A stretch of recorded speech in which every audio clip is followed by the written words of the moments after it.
Welcome, and thank you for joining the Responsible Minerals Initiative's 8th webinar training in this series, Revised Assessment Tools. I am Liz Muller, a consultant assisting the Responsible Minerals Initiative, or RMI. Please note that the presentation portion of this training will be recorded and stored on our free e-learning academy. All participants are currently in listen-only mode. Please save all questions until the Q&A portion of the webinar. At that time, if you would like to speak, please raise your hand and we will unmute your line, or use the question box in the GoToMeeting pane. This training will focus on the content in and the approach to using the revised assessment tools. This training is intended for smelters, refiners, and auditors participating in the Responsible Minerals Assurance Program, or RMAP. During this training, I will review the 5 steps of due diligence, introduce the revised assessment tools, explain how the auditees and auditors should use these tools to prepare for an assessment, conduct an on-site assessment, complete the assessment report, and perform any follow-up through a corrective action plan if needed. We will then have time at the end of the presentation to answer questions any of you may have. As Hillary shared in the featured topic 3, the 5 steps of due diligence can be framed as an inverted pyramid. At the top of the pyramid is gathering information on your suppliers and the material you purchase through Know Your Counterparty, or KYC, and procurement processes. Every transaction and supplier requires this level of due diligence. At the next level is identifying red flags, circumstances or information related to a supplier or transaction that point to a potential risk of human rights abuses or contribution to armed conflict, which is less common. For many, there may be no red flags at all, in which case the smelter or refiner can stop here. These auditees will complete the low-risk sourcing assessment workbook that covers these due diligence activities. However, if there are red flags, this finding triggers the next level of the pyramid, which is assessing whether there is a concrete risk or instance of human rights abuse or contribution to armed conflict in the supply chain. At the very tip of the inverted pyramid is the requirement to identify and mitigate risks. This is only necessary if actual risks are present in the supply chain. Smelters or refiners that identify red flags in their supply chain will need to complete the high-risk sourcing assessment workbook. The high-risk sourcing assessment workbook includes the same worksheets and questions in the low-risk sourcing assessment workbook, but it also has a red flag dashboard in the sourcing dashboard worksheet that summarizes key information about identified red flags, and additional worksheet and questions specific to high-risk sourcing. With the 5 steps of due diligence in mind, I will introduce the revised assessment tools, including a brief description of the various tool components. I will explain how to complete and use each of the tools in the next section of the webinar. The pre-assessment checklist continues to be the first form an auditee fills out to start the assessment process. It provides a high-level overview of the auditee's operations and supply chain, including whether or not they source from conflict-affected or high-risk areas, CARAs. It has multiple worksheets with definitions of key terms and a place to list additional facilities. The assessment workbooks contain worksheets for recording in and reporting on all aspects of the assessment of the auditee's operations, policy, and systems. The workbooks translate the standard into practical questions.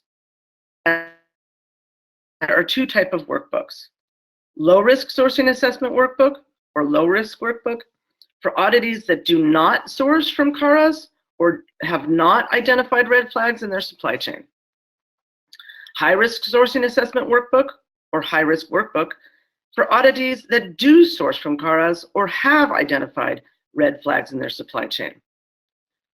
Regardless of which assessment workbook is used, the auditee must complete and provide it to the auditor 3 weeks prior to the on-site visit. The workbooks also can be used as a resource for auditees that are developing or updating their due diligence program and systems to conform to the new revised RMI standard. In other words, it can be used to do a gap analysis to identify requirements that are missing from the smelter's current system. Once the audit team has conducted an on-site audit, the team will summarize its findings in the summary assessment report template that will be reviewed by the auditee before it is submitted to the assessment review committee. With the revised standards, the assessment review committee is responsible not for issuing the final conformance determination of the assessment, but for determining that the assessment has been conducted with integrity, quality, and consistently within and across audit firms. The assessment procedure provides step-by-step guidance for all activities, timelines, and responsibilities of each party involved in the assessment. Auditees and auditors alike should review and follow this procedure. Lastly, RMI has made available the following other tools which are not required but may be helpful to many auditees. Step 5 report writing guidance, supply chain map template, risk mitigation template, examples of procedures to identify CARAs. Now that you know the assessment tools and their intended purpose, I would like to explain what auditors are expected to do to properly prepare for, conduct, and report on on-site assessment. Let's begin by discussing how to prepare for an assessment. Proper preparation by both the auditees and the auditors is critical to a successful assessment. It is also expected by RMI. The audit team must have a strong understanding of the auditee's business operations, material processing, sourcing model, and supply chain policy in order to plan what they will need to review, observe, or inspect, and how they will use their time prior to their arrival on site. This best practice of the past is now a requirement of the program. As I mentioned earlier, the pre-assessment checklist, also referred to as the PAC, has not changed significantly from the past version, so I won't go into much detail. Auditors should use the PAC to get a sense of the complexity of the smelter's or refiner's sourcing model and supply chain, and whether or not they engage in high-risk sourcing, and to understand how many facilities should be inspected. As part of the pre-assessment process, the auditee will complete the following documents and send them back to the audit team in RMI 3 weeks prior to the on-site visit. The appropriate assessment workbook, supply chain policy, procedure to identify CARAs, and full list of transactions completed during the assessment period. This list can be provided in any format. After reviewing all of this information, the audit team should develop an assessment plan and select 50% of the transactions that should be sampled for inspection during the on-site visit. The remaining 50% will be selected during the on-site visit. The assessment plan should outline the activities, timeline, and audit team member who is responsible for each step that is required for proper preparation, including documentation review, PAC, workbooks, preparation of the agenda, responses to technical questions from the auditee, etc. The agenda should reflect the auditor's understanding of the auditee's operations, strengths, and areas to discuss further on site. The assessment plan should also include an agenda for the on-site visit based on the information gathered during the initial document review. Activities such as an opening meeting, interviews, facility inspection, document review, and closing meeting should be included in the agenda and completed during the on-site assessment. As a reminder, these activities are described in the RMAP assessment procedure.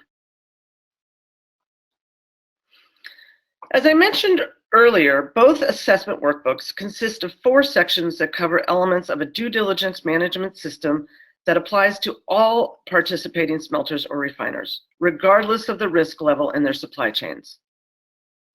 The 4 sections are Overview, Sourcing Dashboard, Management System Worksheet, and Corrective Action Plan, or CAP. The 2 key differences between the 2 workbooks are that the high-risk workbook includes an additional table in the sourcing dashboard to capture information on each identified red flag, and an additional worksheet with questions specific to high-risk sourcing. While we recognize that completing the workbooks ahead of time is a big task, we feel it is imperative to ensure proper preparation for both auditees and auditors. Additionally, after the information has been recorded once, it will only require minor updates year over year. Otherwise, the information can be copied and pasted for the next annual assessment. I would now like to spend some time reviewing how to use the assessment workbooks, including how they should be completed by both the auditee and auditor, as well as how they can be used to guide the auditee and auditor through expectations for each element of a due diligence management system. I will begin with the sections that are the same in the low risk and high risk workbooks, followed by sections that are only in the high risk workbook.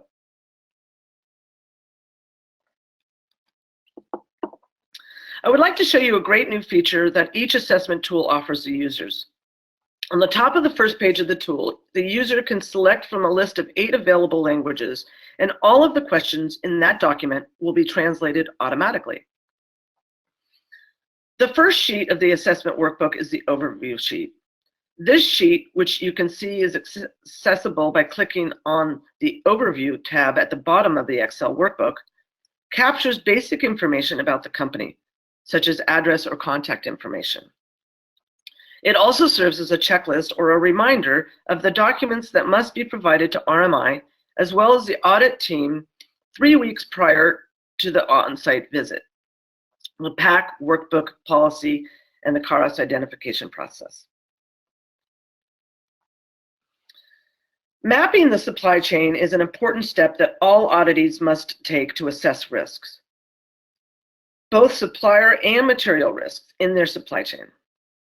RMI has provided at least one example tool that can be used in order to complete this exercise, the mapping template. The sourcing dashboard is where the auditee must provide an overview of its sourcing strategy and supply chain. The dashboard reflects the increased importance in the revised standard for a smelter or refiner to understand, identify, and map their supply chain, including immediate suppliers, origin of material, type of material, and volumes. Although the sourcing dashboard does not request information about transit routes, auditees should address transit routes in their procedures. We have created a fictitious example for this webinar to illustrate how the information provided in this simple form can convey a good overall picture of an auditee's supply chain. If we review our example, we can see that the auditee sources primary, intermediate, and secondary material. Some of the primary material comes from KARAS using ITSCI, an RMI recognized upstream assurance mechanism. And some intermediate material comes from a non-validated smelter. The audit team will need to take this information into account when they develop their assessment plan. The audit team should ensure the auditee completed the high-risk workbook since they engaged in high-risk sourcing during the assessment period. Further down in the sourcing dashbook worksheet, in both the low-risk and high-risk workbooks, you see the countries of origin for their primary material. You can see this example that ABC Smelter sources from Kenya, the USA, Colombia, and China, and that the auditee has identified Kenya and Colombia as KARAS. We also have the names of the suppliers of intermediate and secondary material. The audit team can compare this list with RMI's RMAP conformant smelter and refiner list to identify the non-conforming supplier.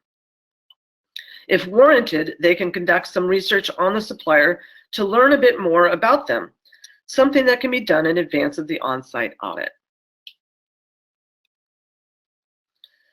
The management system worksheet is a complete set of approximately 115 questions that addresses requirements under Step 1 of OECD due diligence guidance to establish strong company management systems, especially on management systems, policies, adequate resources, processes and procedures, supplier engagement, and grievance mechanisms. This worksheet is in both the low-risk and high-risk workbooks. It begins with an overarching question, in this example, a request for a description of the Auditee's due diligence management system. This main question is followed by related sub-questions that aim to capture more specific detail and address specific requirements of the revised standard. This approach is followed throughout the checklist. Requirements regarding the actual policy or system, main question, followed by questions to ensure that the system is implemented consistently, sub-questions.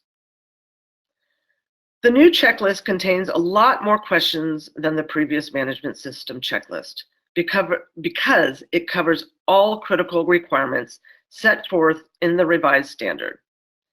Since it is comprehensive, the checklist can be used by the auditees to guide the development of a sufficient due diligence management system or to prepare for an assessment. For example, it can be used to conduct a gap assessment to determine which policies, processes, and procedures the auditee already has in place and which need to be updated or developed. It can also be used by the audit team as a checklist for all the topics as well as the specific questions that must be addressed during the assessment. For easy reference, the instructions I will walk you through now are provided at the top of the checklist. All smelters or refiners, regardless of whether they or not they source primary material or primary material from only low-risk origins or CARAs, must respond to each question in this worksheet in column D and cite supporting evidence in column E 3 weeks prior to the on-site visit. During the on-site visit, the audit team will confirm each of the auditee's entries, validate the sufficient evidence was given, provide additional insight in column F, and finally, make a determination of conformance by selecting from a drop-down menu in column G. Let's walk through an example under the first section, Due Diligence Management System Design, to illustrate how the checklist should be filled out. Question 1 asks, describe the core elements of your due diligence management system and explain how it is in conformance with the standard. The auditee should provide a general description of their due diligence management system in the corresponding cell under column E, Smelter Response. Any relevant documents, for example, a sourcing policy, due diligence management system flowchart, or organization chart, should be listed in column E, Evidence Reviewed, and provided to the audit team during the on-site visit. Question 1 has 2 sub-questions that solicit more specific details necessary to properly assess if the auditee's due diligence management system covers all risks identified by OECD and weighs risks associated with origin, transit routes, and suppliers. In our example, the auditee listed their current revision of their policy for the first sub-question and a standard operating procedure and transaction approval checklist for the second sub-question's response. The audit team will then provide their responses, including helpful detail or insight into how they reached the final determination based on their review of the documents and the explanation provided by the auditee. Keep in mind that the explanation may not be limited to what was written in the management system checklist and may include a more detailed and complete explanation provided in person. In this example, the auditor correctly indicated the lack of process to identify risks during material transit in the corresponding cell in column G of the second sub-question, and concluded that they are non-conformant with this specific requirement. I would like to point out that throughout the management system checklist, the auditee is asked to describe specific aspects of their program. This is in line with what I had expressed in Module 4. There should be a lot more dialogue and questions asked by the auditors than were asked in the past. Each program will be custom designed and implemented in a way that makes sense for the individual smelter or refiner.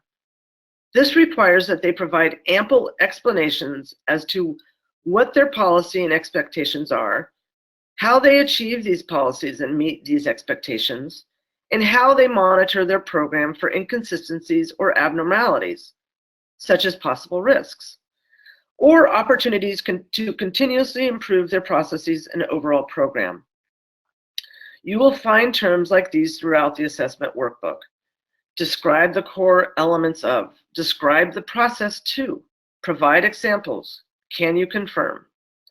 It is worth noting that auditors should be taking additional notes in their own notebooks as appropriate.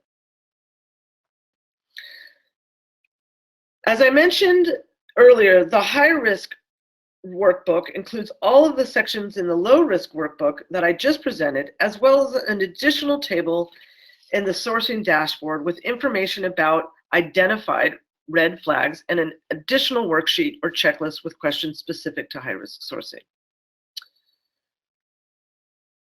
This slide presents an example of how the auditee should complete the high-risk sourcing dashboard.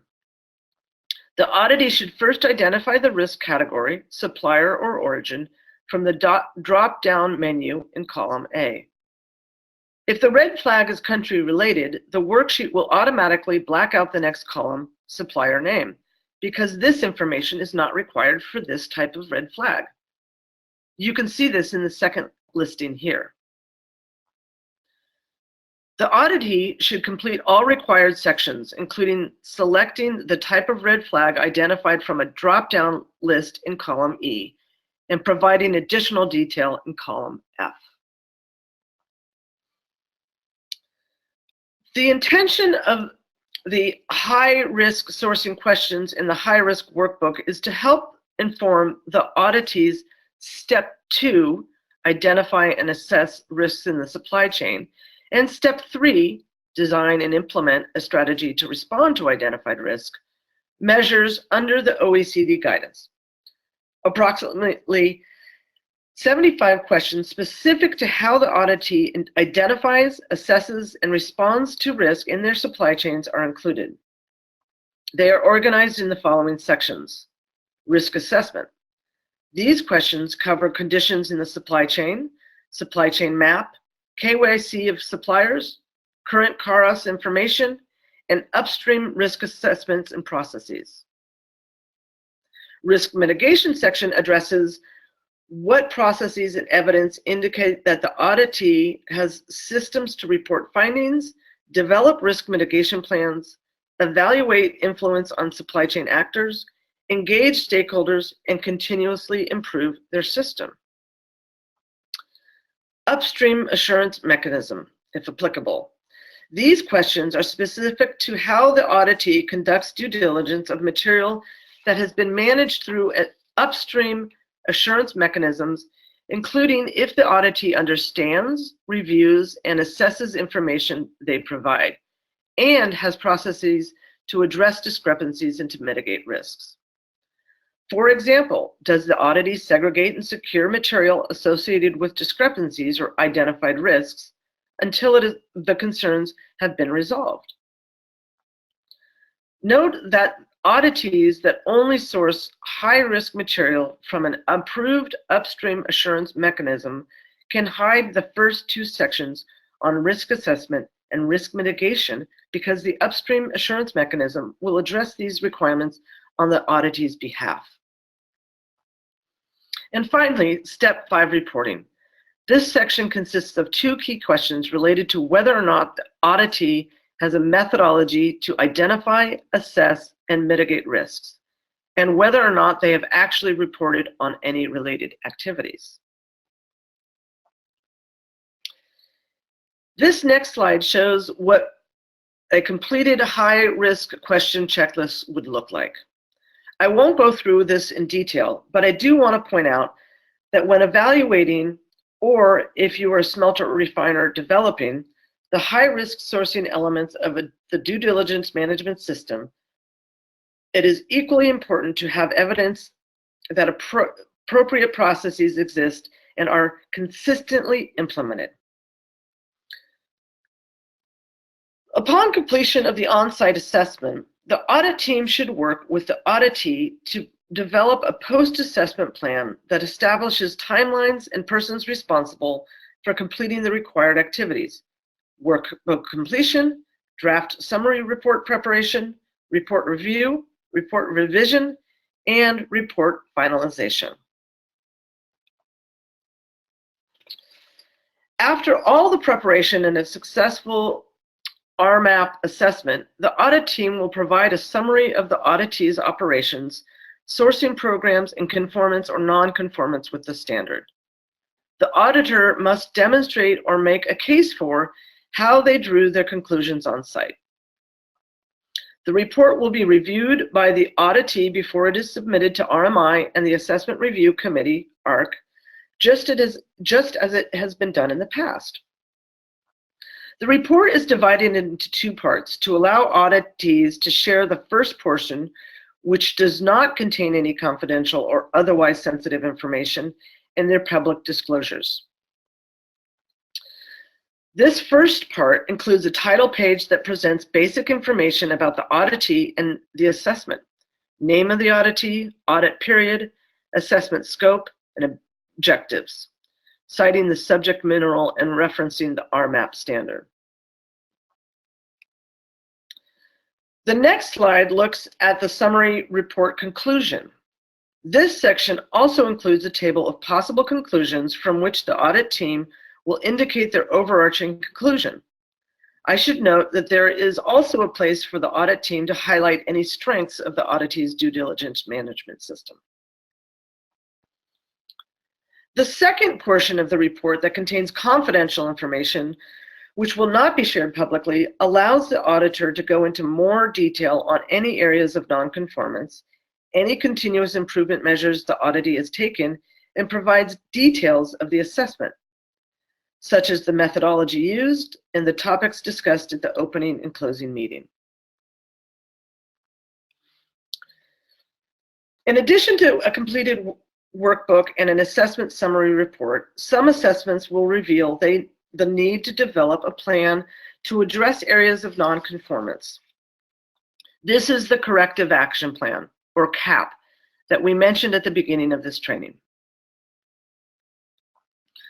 Based on ARC's review of the assessment report, including the workbook, RMI will initiate the CAP by completing the first columns of the CAP template, describing each nonconformance and suggesting possible improvement measures. The auditee will then list the planned action, due date, responsible person, and when the actions are completed, evidence of completion.